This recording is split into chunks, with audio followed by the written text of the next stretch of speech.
அனைவருக்கும் வணக்கம். இன்று நாம் இயேசு கிறிஸ்துவை பற்றி குரானில் அவருடைய மரணத்தை பற்றி குறிப்பிடப்பட்டிருக்கின்ற ஒரு வசனத்தை பற்றி ஆய்வு செய்வோம்.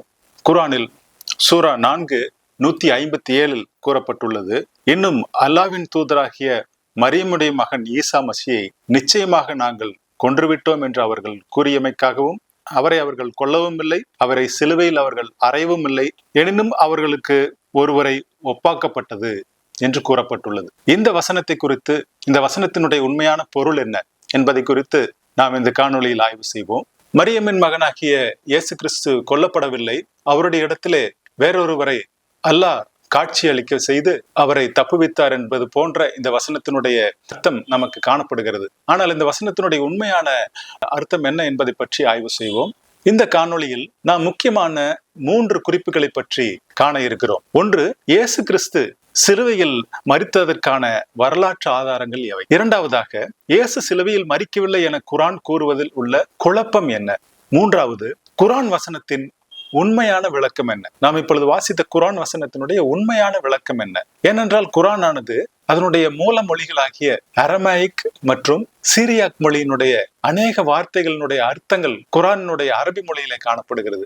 எனவே கூறப்படுகின்ற வசனத்தினுடைய உண்மையான அர்த்தம் என்ன என்பதை பற்றியும் நாம் ஆய்வு செய்ய வேண்டும். 1972ஆம் ஆண்டு, சற்றேறக்குறைய 50 ஆண்டுகளுக்கு முன்பாக ஜான் எஃப் கென்னடி அவர்கள் சுட்டுக் கொல்லப்பட்டார். அந்த காலகட்டத்தில் வாழக்கூடிய நாம் அவருடைய சரித்திரத்தை பற்றி நன்கறிவோம். அவருடைய சுட்டுக் கொல்லப்பட்ட சரித்திரத்தினை அநேகர் எழுதி வைத்திருக்கிறார். இதே வரலாற்றினை இனி ஒரு 600 ஆண்டுகளுக்கு பின்னர் 2626ஆம் ஆண்டிலே ஒருவர் தோன்றி, ஜான் எஃப் கென்னடி அவர்கள் கொல்லப்படவில்லை, அவரை போன்ற தோற்றமுடைய ஒருவர் கொல்லப்பட்டார், அவர் தப்புவிக்கப்பட்டார் என்று சொன்னால் அது எவ்வளவு வேடிக்கையாக இருக்கும். அதுபோலவே இயேசு கிறிஸ்துவனுடைய வாழ்க்கை முதல் நூற்றாண்டில் ஏறக்குறைய கிபி 30 இயேசு கிறிஸ்துவின் சிலுவை மரணம் நேர்ந்தது. ஆனால் கிபி 620 காலகட்டத்திலே இயேசு கிறிஸ்து சிலுவையில் அறையப்படவில்லை, அவரை போன்ற தோற்றமுடைய ஒருவர் அவருடைய இடத்திலே அறையப்பட்டார், இயேசு கிறிஸ்து தப்புவிக்கப்பட்டார் என்று சொல்வதும் அதுபோலவே உள்ளது. சரி, வரலாற்றில், அதாவது கிறிஸ்துவை பற்றி அறியாத, கிறிஸ்துவ நம்பிக்கையை விரும்பாத அநேக வரலாற்று ஆசிரியர்கள் இயேசு கிறிஸ்துவின் மரணத்தை பற்றி என்ன சொல்லி இருக்கிறார்கள் என்பதை பற்றி நாம் ஆய்வு செய்வோமானால், வரலாற்றிலே பைபிளுக்கு அப்பாற்பட்டு உலக வரலாற்று ஆசிரியர்களின் குறிப்புகளிலே இயேசு கிறிஸ்துவை பற்றி, அவருடைய சிலுவை மரணத்தை பற்றி என்ன கூறப்பட்டுள்ளது என்ற உண்மையினை நம்மால் அறிந்து கொள்ள முடியும். ரோம சாம்ராஜ்யத்தில் ரோம பேரரசனுடைய வரலாற்று எழுத்தாளராக விளங்கியவர் ஒரு யூதரான பிளேவியஸ் ஜோசிபஸ். அவர் கிபி 37ஆம் ஆண்டு முதல் கிபி 100ஆம் ஆண்டு வரை வாழ்ந்தவர். அவர் தன்னுடைய புத்தகமாகிய ஆன்டிக்விட்டிஸ் ஆஃப் தி ஜூஸ் என்ற புத்தகத்திலே இயேசு கிறிஸ்துவனுடைய மரணத்தை பற்றி குறிப்பிட்டிருக்கிறார். அவருக்கும் கிறிஸ்தவ மதத்திற்கும் எந்த சம்பந்தமும் கிடையாது. அவர் இயேசு கிறிஸ்துவின் மரணத்தை பற்றி குறிப்பிட்டிருக்கிறார். அவர் என்ன சொல்லுகிறார் என்றால், இந்த காலகட்டத்தில் இயேசு என்ற ஒரு வைஸ்மேன் இருந்தார். அவர் அதிசயங்களை செய்தார். பிலாத்து அவரை சிலுவையில் அறைய வைத்தார்.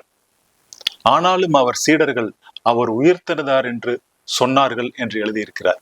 எனவே இயேசு கிறிஸ்து சிலுவையில் அறையப்பட்டு மரித்தது என்பது வரலாற்று பூர்வமாக நிரூபிக்கப்பட்ட ஒரு செய்தியாகும். மற்றொரு வரலாற்று ஆய்வாளர், அவர் டாசிட்டஸ் என்ற ரோம வரலாற்று ஆசிரியர், அவர் தன்னுடைய புத்தகமாகிய ஆனல்ஸ் என்ற புத்தக தொகுப்பிலே 15வது புத்தகத்தில் இயேசு கிறிஸ்துவை பற்றி எழுதியுள்ளார். கிபி 56 முதல் கிபி 120 வரையிலும் வாழ்ந்தார். அவர் இயேசு கிறிஸ்துவை பற்றி என்ன சொல்லி இருக்கிறார் என்று பார்ப்போமானால், கிறிஸ்டஸ் என்பவர் பந்தியு பிலாத்து ஆட்சி காலத்தில் மிக கடுமையான தண்டனை பெற்றார். அவரை நம்பினவர்களுடைய நம்பிக்கை சில காலம் அடக்கப்பட்டது. ஆனால் மீண்டும் யூதேயாவிலும் ரோமிலும் மீண்டும் பரவியது என்று எழுதி வைத்துள்ளார். இவர் ஒரு ரோம வரலாற்று எழுத்தாளர். இவர் வாழ்ந்த காலம் கிபி 56 முதல் கிபி 120 வரையிலும் இயேசு கிறிஸ்துவை ஒட்டி அந்த காலகட்டத்தில் வாழ்ந்தவர். இதுவும் ஒரு இயேசு கிறிஸ்து சிலுவையில் அறைந்து கொல்லப்பட்டார் என்பதற்கான ஒரு வரலாற்று ஆதாரமாகும். அடுத்து ஒரு கிரேக்க வரலாற்று எழுத்தாளர் லூசியான் ஆஃப் சமசெட்டா, அவர் இயேசு கிறிஸ்துவை பற்றி என்ன கூறியிருக்கிறார் என்பதை பார்ப்போம். அவருடைய புத்தகம் த பாசிங் ஆஃப் பெரிகிரினஸ் என்ற புத்தகத்திலே அவர் இயேசு கிறிஸ்துவை பற்றி குறிப்பிட்டிருக்கிறார். அவர் வாழ்ந்த காலம் கிபி 125 முதல் 180 வரையிலும் வாழ்ந்திருக்கிறார். இயேசு கிறிஸ்துவின் காலகட்டத்தை ஒட்டிய காலத்தில் அவர் வாழ்ந்திருக்கிறார். அவர் என்ன இயேசு கிறிஸ்துவை பற்றி சொல்லி இருக்கிறார் என்பதை பார்ப்போம். சிலுவையில் அறையப்பட்ட ஒரு மகானை கிறிஸ்தவர்கள் வழிபடுகிறார். அவர்கள் எல்லோரும் ஒரு சகோதரர் போல வாழ்கிறார். அவர்கள் தங்கள் சொத்துக்களை விட்டுவிட தயாராக உள்ளனர் என்று அந்த ஆதி கிறிஸ்தவர்களுடைய ஒரு உண்மையான விசுவாசத்தையும் பக்தியையும் பற்றி குறிப்பிடுகிறார். இதில் நமக்கு தேவையான பகுதி என்னவென்றால், சிலுவையில் அறையப்பட்ட ஒரு மகானை கிறிஸ்தவர்கள் வழிபடுகிறார்கள் என்று கிறிஸ்துவை பற்றியோ கிறிஸ்தவத்தை பற்றியோ அறியாத இந்த லூசியான் என்ற வரலாற்று ஆசிரியர் குறிப்பிடுகிறார். இவர்களுடைய குறிப்புகளை பார்க்கும் பொழுது நாம் தெளிவாக புரிந்து கொள்ள முடியும், வரலாற்றிலே இயேசு கிறிஸ்துவனுடைய மரணம் தெளிவாக குறிப்பிடப்பட்டுள்ளது என்பதை நம்மால் புரிந்து கொள்ள முடியும். அதனை தவிர்த்து விட்டு இயேசு கிறிஸ்துவானவர் சிலுவையில் அறையப்படவில்லை என்று சொல்லப்படுவது எந்த விதத்தில் ஏற்றுக்கொள்ளத்தக்கதாக அமையும் என்பது மிகவும் கேள்விக்குரிய விஷயமாகும். பாபிலோனியன் டால்முட்டில் சான்ஹெட்ரின் என்ற பகுதியில் 43A என்ற பகுதியில் இயேசு கிறிஸ்துவை பற்றி குறிப்பு காணப்படுகிறது. இதுவும் கிறிஸ்தவர்களுக்கு சம்பந்தம் இல்லாத ஒரு யூத நூலாகும். இந்த நூலில் இயேசு கிறிஸ்துவை பற்றியும் அவருடைய மரணத்தை பற்றி முக்கியமாக என்ன குறிப்பிடப்பட்டுள்ளது என்பதை பற்றி பார்ப்போம்.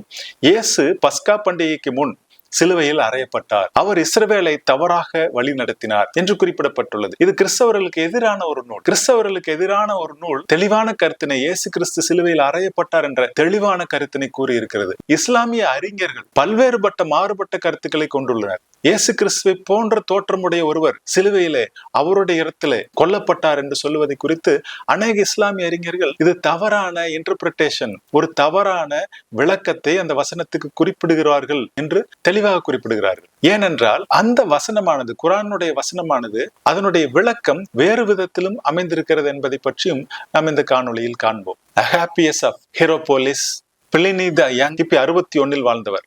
மேலும் மைக்கேல் த சிரியன் ஆகிய அநேக வரலாற்று ஆசிரியர்கள் இயேசு கிறிஸ்துவை பற்றி தெளிவாக குறிப்பிட்டிருக்கின்றனர். இவைகளையெல்லாம் நாம் கருத்தில் கொள்ள வேண்டியது மிகவும் முக்கியமாகும். இதில் நாம் மிகவும் முக்கியமாக கவனிக்க வேண்டிய ஒரு விஷயம் என்னவென்றால், கிறிஸ்துவுக்கு பின் 6 நூற்றாண்டுகள் வரையிலும் எந்த ஒரு கிரேக்கரோ, ரோமரோ, அரபியரோ, சிரியரோ, வேறு எந்த ஒரு இனத்தவரோ அல்லது கிறிஸ்தவத்தை சாராத யார் வேண்டுமானாலும் இயேசு கிறிஸ்து சிலுவையில் அறையப்படவில்லை, கொல்லப்படவில்லை என்று கூறவே இல்லை.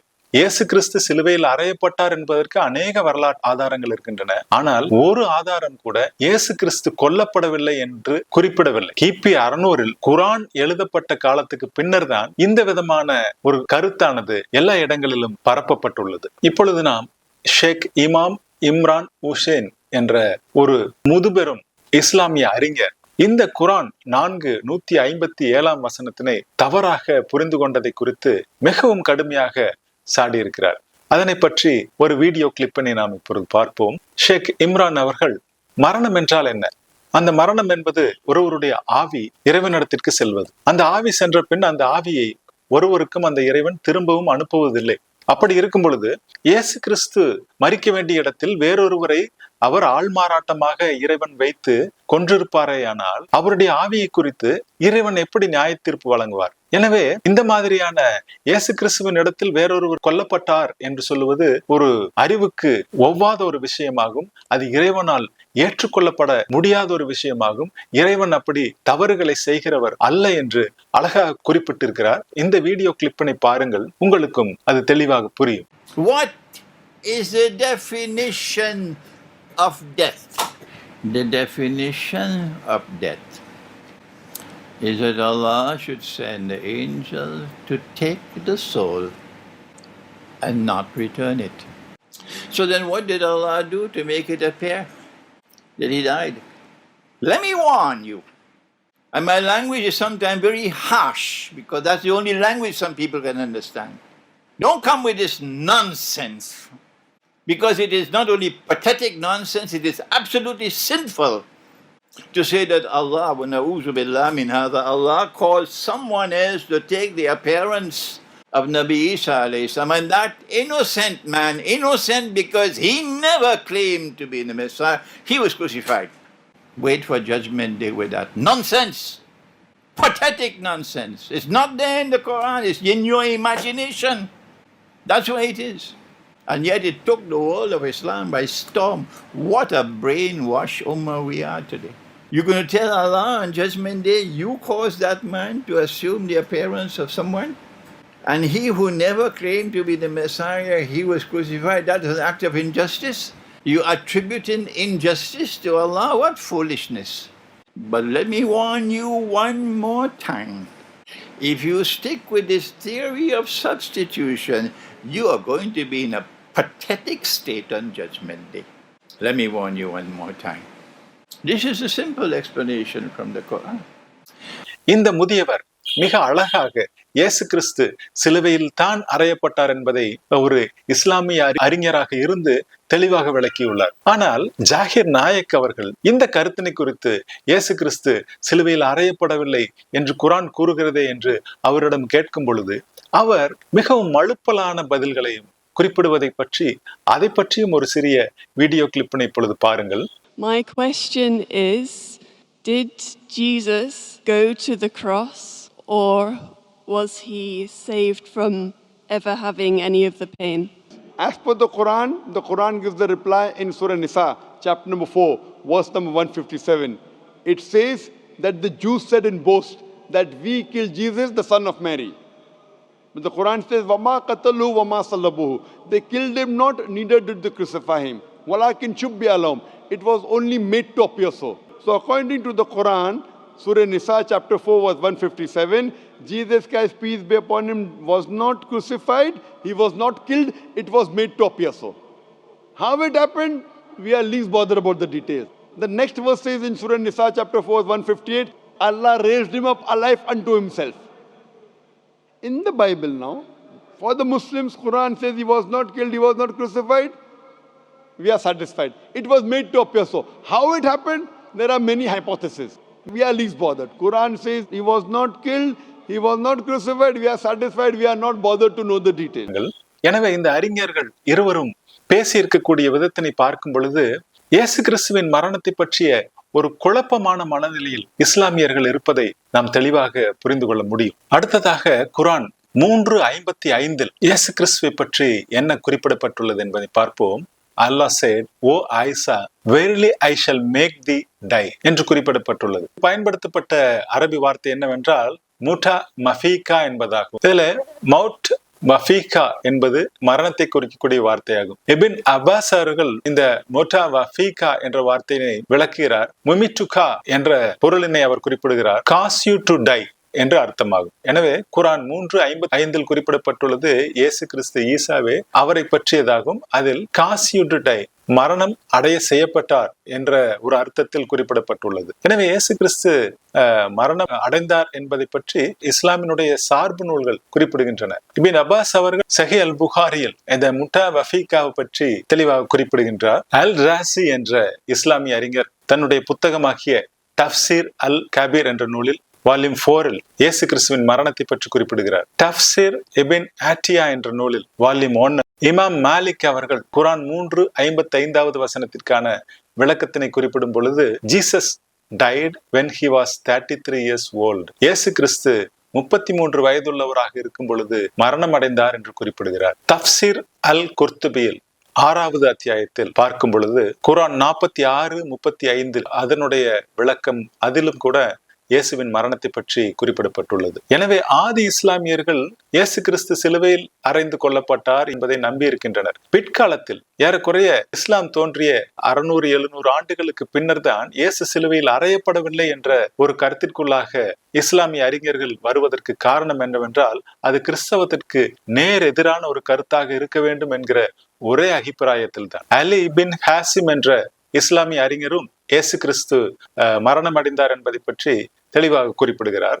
இபின் ஹாசிம் அவர்கள் எழுதிய அல் முஹல்லா என்ற நூலில் வால்யூம் 1 இதை பற்றி குறிப்பிடுகிறார்.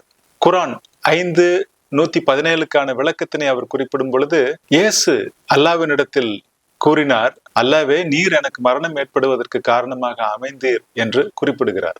அதற்கு இபின் ஹாசம் அவர்கள் பயன்படுத்தக்கூடிய அரபி வார்த்தை என்னவென்றால் வஃபட் அல் மவுட் என்ற வார்த்தை பயன்படுத்தப்பட்டிருக்கிறது. அதாவது மவுட் என்பது டெத், இறப்பை குறிப்பிடுவதாகும்.